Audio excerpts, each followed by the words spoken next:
Young ছেলেপেলারা selfie তোলে বেশি, আর বুঝলাম না আঙ্গুল দুটার এরকম করে রাখে। আমি বললাম এটা কি? কই হুজুর ইটস গ্যাংনাম স্টাইল। এটা কি? Gangnam style. এরকম বাঁকা করে থাকবে আর এরকম দুটা ছবি তুলবে। এগুলো অনর্থক।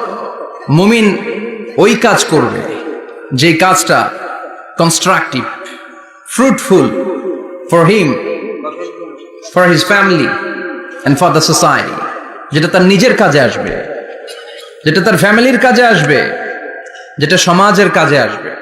এই কাজগুলো করার দরকার আছে না নাই? আমার দেশের যুবক ছেলেগুলো অপ্রয়োজনীয় কোনো কারণ নাই এই সমস্ত কাজে ঝগড়া বিবাদে আলাপে লিপ্ত থাকার কারণে তাদের যে ইনোভেটিভ পাওয়ার আল্লাহ তাআলা দিয়েছেন, এটাকে তারা কাজে লাগাতে পারে না। আমাদের দেশের যুবকদের কিন্তু অনেক মেরিট। তারা যখন পৃথিবীর বিভিন্ন দেশের ইউনিভার্সিটিগুলোতে পড়ে, তারা র্যাঙ্কিং 1 নম্বরে আসে একেবারে। আমি যে ইউনিভার্সিটিতে পড়ি, ইন্টারন্যাশনাল ইসলামিক ইউনিভার্সিটি মালয়েশিয়া, ওখানে বাংলাদেশিদের ফলাফল রেজাল্ট সবচেয়ে ভালো। হার্ভার্ডে যান, ক্যামব্রিজে যান, অক্সফোর্ডে যান, যেখানেই যাবেন বাংলাদেশিদের ফলাফল অনেক ভালো। তো তারা সেখানে অপ্রয়োজনীয় কাজে তাদের সময়কে নষ্ট করে না। এজন্য যুবক ভাইয়েরা, তোমাদের আছে প্রাণ ঢালা উচ্ছ্বাস, অনেক শক্তি তোমাদের গায়ে। এখন তোমাদের রক্ত গরম, তোমাদের এই গরম রক্ত ইসলামের কল্যাণে কাজে লাগাইতে হবে। শুধু সেলফি তুইলা সময় নষ্ট করা যাবে না। চিল্লায় বলো ঠিক কিনা? কিছুদিন আগে আমি দেখলাম মানবতার দেয়াল। কিসের দেয়াল? কিছু ছেলে পেলে নিউ আইডিয়া বের করেছে যে এটার নাম মানবতার দেয়াল। খুব সম্ভবত মসজিদের এক ওয়ালের মধ্যে তারা লিখেছে মানবতার দেয়াল, আর কিছু হ্যাঙ্গার টানিয়ে রেখেছে, আর বলেছে যেটা অপ্রয়োজনীয় রেখে যান, আর যেটা আপনার লাগবে নিয়ে যান। এই যে শীত, প্রচন্ড শীতে অনেকের জ্যাকেট নাই, আমাদের কয়েকটা করে জ্যাকেট, জাম্পার, সোয়েটার, চাদর, মাফলার, অনেকের একটাও নাই। আছে না নাই? তারা দেয়ালের নাম দিয়েছে মানবতার দেয়াল। এখানে আপনার অতিরিক্ত পুরান জ্যাকেট থাকলে রেখে যান। তো অনেকে পুরান জ্যাকেট, মাফলার, চাদর ওখানে ঝুলিয়ে রেখে গিয়েছে। আবার লিখে দিয়েছে যার লাগবে তিনি নিয়ে যান। যার মাফলার নাই, যার জ্যাকেট নাই, চাদর নাই, তারা এসে নিয়ে যাচ্ছে। এটা একটা সুন্দর আইডিয়া না? তো চায়ের দোকানে এই ছেলেপেলেগুলো যদি মারামারি করতো, অপরাজনীতি করতো, গুতাগুতি করতো, কিলাকিলি করতো, তাহলে মাথা থেকে এই আইডিয়াগুলো বেরোতো? কথা বলেন। Human capacity is amazing. কি পরিমাণে আল্লাহ তাআলা যে আমাদেরকে ক্যাপাসিটি দিয়েছে, আমাদেরকে যে কত প্রিভিলেজ আল্লাহ তাআলা আমাদেরকে দিয়েছে আমরা জানিই না। আমরা আমাদের দেহে কত শক্তি, সম্ভাবনা নিয়ে যে ঘুরে বেড়াই, আমরা অনুধাবন করি না। এজন্য সময়গুলোর কাজে লাগাও। কিন্তু আফসোসের সাথে লক্ষ্য করা যাচ্ছে যুবকদের চরিত্রকে ধ্বংস করে দেওয়ার জন্য যে কয়েকটা হাতিয়ার আছে, সবগুলো বাংলাদেশে আছে না নাই? ইয়াবা আছে না নাই? ফেন্সিডিল আছে না নাই? হিরোইন আছে না নাই? মারিজুয়ানা আছে না নাই?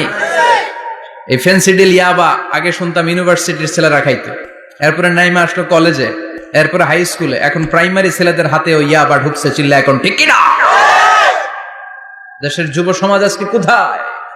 পর্নোগ্রাফি, এক একটা মোবাইল এক একটা হিন্দি সিনেমার কারখানা। ইন্ডিয়ান নায়িকাদের কোমর দুলানো ডান্স আছে না নাই? স্মার্টফোন নিয়ে ছেলে স্মার্ট হয়, কিন্তু ইমান, আখলাক, চরিত্র সব শেষ।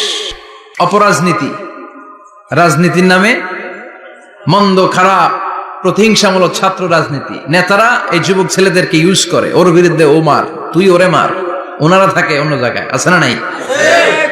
এভাবে আমাদের দেশের ছেলেদের চরিত্র, তাদের সম্ভাবনাকে আমরা নষ্ট করে দিচ্ছি। যুবক ভাইয়েরা, in the day of judgement, কিয়ামতের কঠিন ময়দানে আল্লাহ তাআলা 7 শ্রেণীর ব্যক্তিকে তার আরশের নিচে ছায়া দিবেন। এর মধ্যে এক শ্রেণী হচ্ছে তোমরা যারা যুবক, শাবুন নাশাআ ফি ইবাদাতিল্লাহ। ওই যুবক যারা তাদের যৌবনে, তাদের সময়টা, তাদের দিন, তাদের রাত তারা আল্লাহর ইবাদতে কাটিয়েছে। সুবহানাল্লাহ পড়েন। 7 শ্রেণীর মধ্যে 2টা শ্রেণী হলো যুবক। একটা হলো যৌবন সময়ে যারা আল্লাহর ইবাদতে রাত কাটায়, সময় কাটায়। আর দ্বিতীয় ওই যুবক, যে যুবককে কোনো নারী অন্যায় কাজের, অন্যায় প্রেম করার পরকীয়ার অফার দেয়, ওই অফারকে ক্যান্সেল করে ওই যুবক বলে ইন্নী আখাফুল্লাহ, আমি এই পরকীয়ার দিকে যেতে পারি না, কারণ আমার অন্তরে ভয় আছে একজনের, তিনি কে? যাদের হৃদয়ে আছে আল্লাহর ভয় তারা কভু পথ ভুলে যায় না। আল্লাহর প্রেম ছাড়া এই দুনিয়ায় কারো কাছে কোনো কিছু চায় না, ঠিক কি না?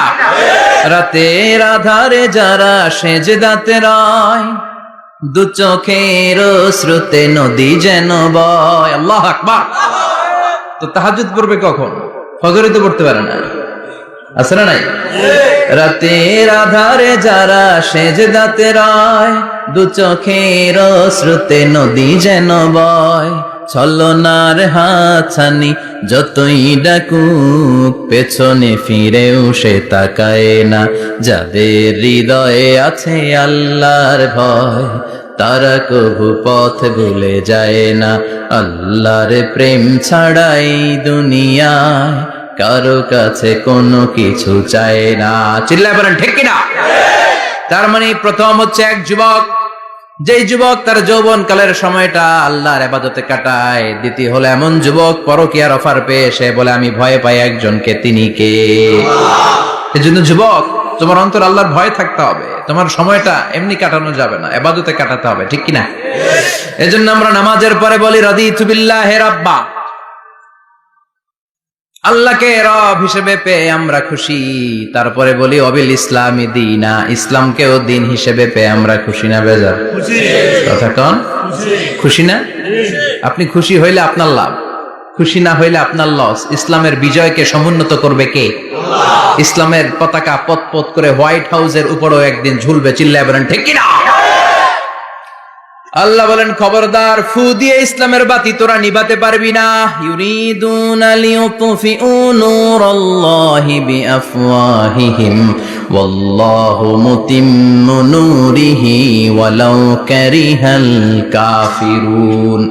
ইসলাম বিরোধীরা চায় মুখের ফুৎকারে ইসলামের বাতিকে নিভিয়ে দিতে। আল্লাহ বলে খবরদার, ষড়যন্ত্র করে লাভ নাই, ইসলামের বিজয় আমি নিশ্চিত করে দেব।